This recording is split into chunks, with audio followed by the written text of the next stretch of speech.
दोस्तों, भोले भंडारी। आज दिनांक 5 फरवरी 2024 है। आज की देववाणी, जनवाणी, मंगलवाणी। मैं आपका दोस्त मंगल, अलवर, राजस्थान से।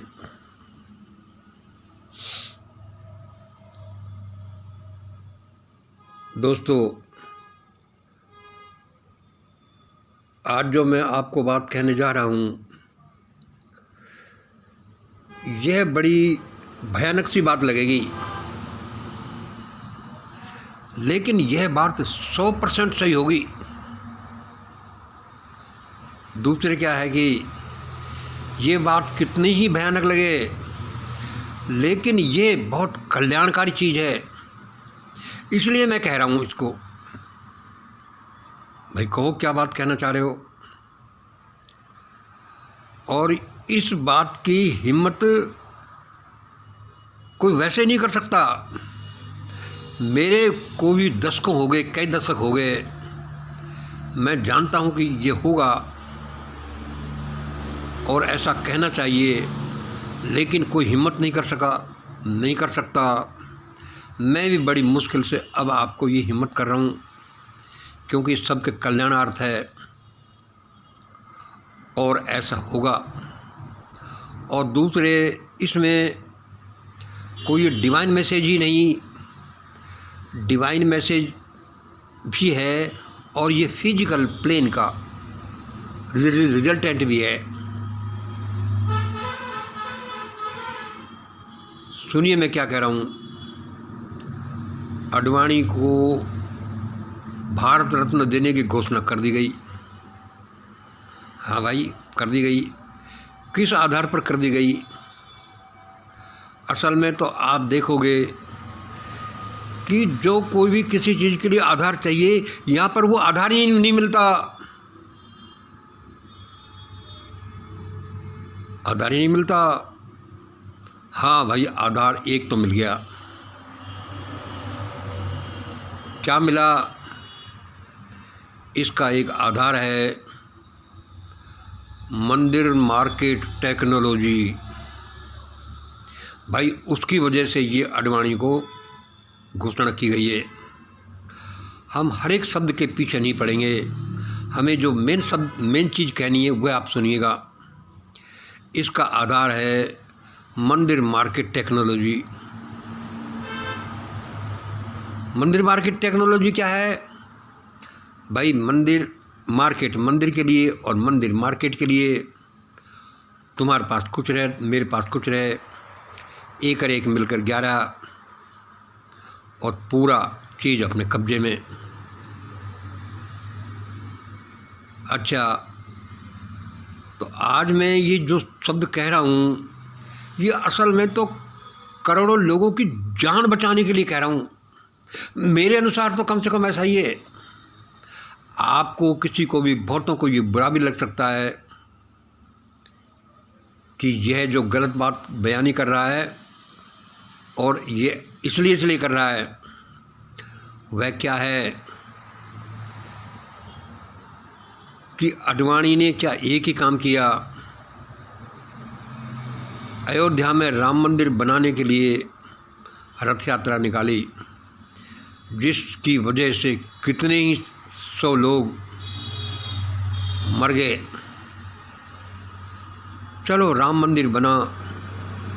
राम मंदिर के आगे का देखो। अभी इस राम मंदिर को तुम जानते नहीं कि यह है क्या। अयोध्या का यह भारत के लिए, यह भारत के विशेष रूप से हिंदुओं के लिए, यह एक्टिव वोल्केनो का होल है। चालू जलते हुए ज्वालामुखी का एक कुआं है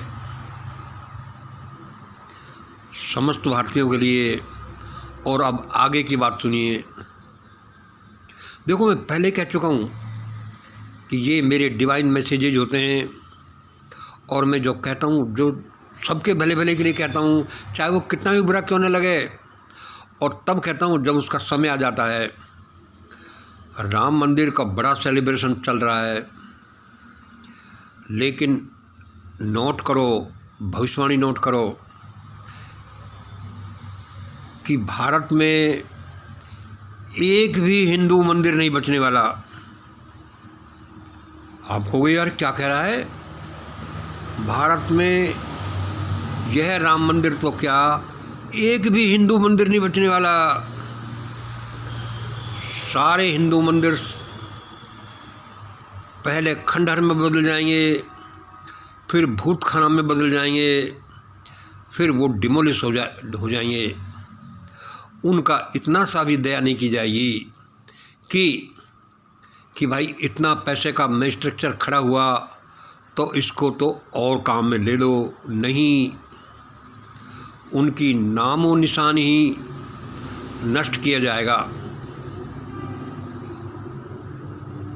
ऐसा ही जैसे कि सती प्रथा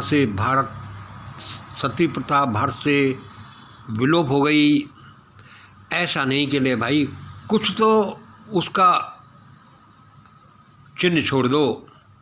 सती प्रथा भाई गायब हो गई, भाई इतने स्टेटों से गायब हो गई, इसमें बची है, इतने ज़िलों में है, इतने ज़िलों में नहीं है, पूर्ण गायब हो गई। ऐसे ही भारत के हिंदू मंदिर एक एक डिमोलिश होने वाले हैं, एक एक पर बुलडोजर चलने वाला है।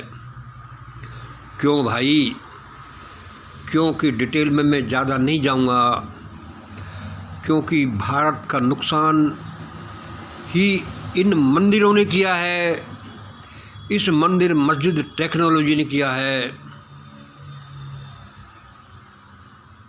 कैसे किया है कि 10 आदमियों के भले के लिए 90 आदमियों को नपुंसक, पागल, अशिक्षित, बेसहारा बना दिया। ऐसा बना दिया कि जिसके शरीर में खून भी नहीं छोड़ा, जिसके शरीर में शरीर पर खाल भी नहीं छोड़ी।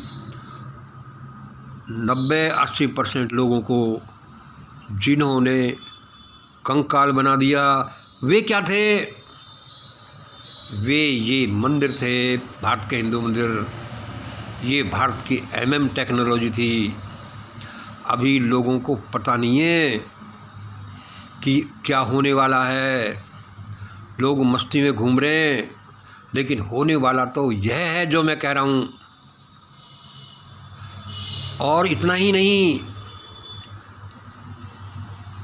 मंदिरों के संरक्षक, मंदिरों की वकालत करने वाले, इनमें पूजा करने वाले, इनके फंडर्स, इनके डेवोटी, सबकी जान आफत में आने वाली है।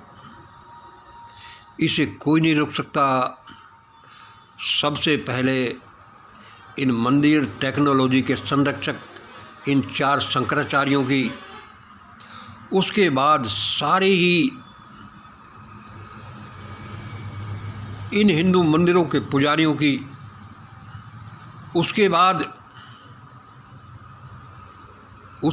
किनकी, जो इसके बैक में इसके संरक्षक हैं, जैसे RSS जैसे लोगों का, जैसे संस्थाओं का पता नहीं चलेगा कि यह ग्वालियर में था कि नागपुर में था। नागपुर में था तो ये किस जगह था। ऐसी बुरी हालत होगी। और सुनो, जो भी लोग इनको बचाने आएंगे, कहर इन मंदिरों से पहले उन पर पड़ेगा। ऐसा ही समय आ रहा है, इसे कोई रोक नहीं सकता। भारत के लोग क्या हैं, 5000 साल से एक पागलपन में जी रहे हैं, तभी 2000 साल तक विदेशियों के गुलाम रहे। आज ये हालत है तो पहले क्या हालत हुई होगी। कोई सत्य को जानता ही नहीं, जो जानता भी है तो बोलता भी नहीं। और सुनो,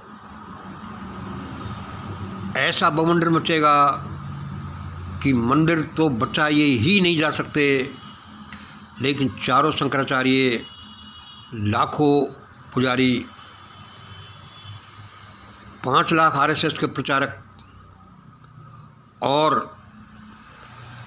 पूरी जातियां की जातियां जो इस मंदिर मार्केट टेक्नोलॉजी के संरक्षक हैं, संचालक हैं, उन के गले की हड्डी नहीं बनेगा ये। उनके लिए प्राणों का गले का फंदा बन जाएगा ये। और ये मंदिर भारत के सारे डिमोलिश होंगे, ये किसी हालत में बच ही नहीं सकते। और आगे सुनो कि फिर अंत में आएगा कि इसकी जो एडवोकेसी करने जाने वाली जातियां हैं ये बहुत हैं, इन पर ज़्यादा खतरा नहीं आ जाए। तब भारत के लोग मिशन ग्रेट इंडिया के ग्रेट इंडिया डॉक्यूमेंट को हाथ में लेंगे और उसी रास्ते पर चलेंगे जैसे ये डॉक्यूमेंट बोलता है। तब जाकर इन मंदिरों के संरक्षकों की, उनकी बेसिक जातियों के करोड़ों लोगों की जान बचेगी। कौन कह सकता है कि करोड़ों लोग भस्म हो भी जाएं। इन हिंदू मंदिरों ने देश में क्या किया है तुम्हें पता नहीं। क्या विभत्स टेक्नोलॉजी यहाँ पर पनपती रही है। सारे सती प्रथा के यही जिम्मेवार थे। भारत में यदि तुम एक ट्रायंगल देख लो, शुद्धिकरण प्रथा, दासी प्रथा और कौन सी प्रथा, हाँ शुद्धिकरण प्रथा, दासी प्रथा, ब्रेस्ट टैक्स छातीकरण प्रथा, जो अनमानवीय अत्याचार 90-85 लोगों के साथ, उनके समाज, उनकी बहन बेटियों के साथ किया गया, हजारों साल तक किया गया। तो आप कह दोगे कि इसके बिना कोई छुटकारा नहीं है। छुटकारा नहीं है कि भारत के सारे मंदिर जमी दो होंगे।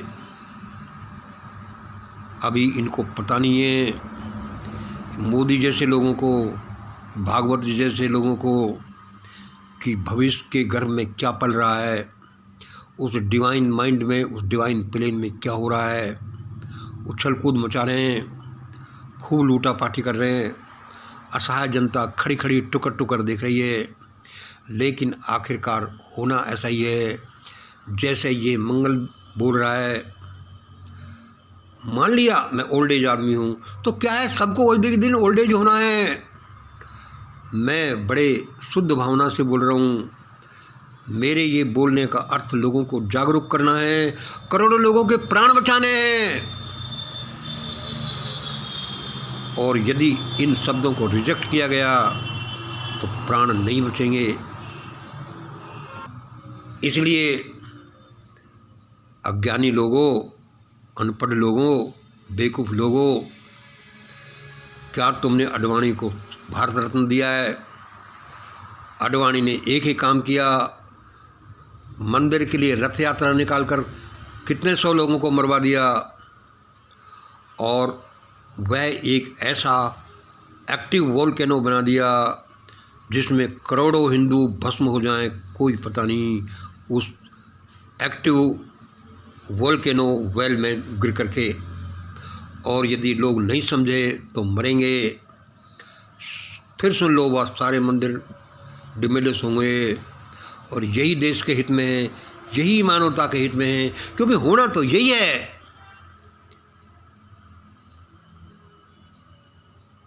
ऐसे बेवकूफ़ थे भारत के हिंदू, तभी तो गुलाम बने रहे थे।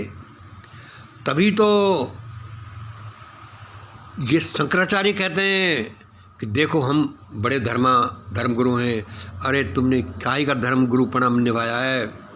कभी किसी ने आवाज़ उठाई है कि छोरो क्यों बेवकूफ़ी करते हो, अपने घरवाली औरतों को क्यों चिता में जलाते हो।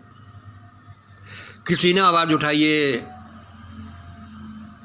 कि काशी में बुढ़ों को स्वर्ग भेजने के नाम पर क्यों करोड़ से काटते हो, उन पर क्या गुजरती होगी। इन्होंने किया क्या है, एक भी सुधार का काम नहीं किया।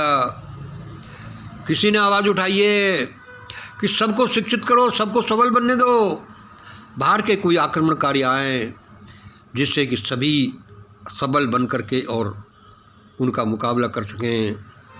मुट्ठी भर लोग आए, देश को गुलाम बना कर चले गए, बहन बेटियों को गाड़ियों में भर कर ले गए, सोमनाथ को लूट कर ले गए, सोना चांदी को भर कर ले गए।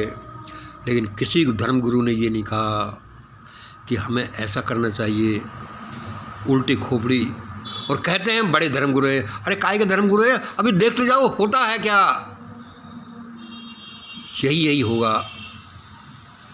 फिर भी और सुन लो एक अचंभे की बात, अगले 2-4 साल में ये क्लियर हो जाएगा। सारा भारत इकट्ठा होकर इस मंगल के पास आएगा कि मंगल जी अब ग्रेट इंडिया डॉक्यूमेंट अप्लाई होने दो। सारा भारत ऐसे ही करेगा, वरना भस्म हो जाएगा पूरे भारत। लाखों करोड़ों तो जान गंवाएंगे तो गंवाएंगे ही, गलतियों का फल तो मिलेगा। कोई शब्दों पर गुस्सा मत करना, लोगों की जान बचाने के लिए मैं ये बोल रहा हूँ। कितना भी बुरा लगे तो लगे, इसमें क्या है।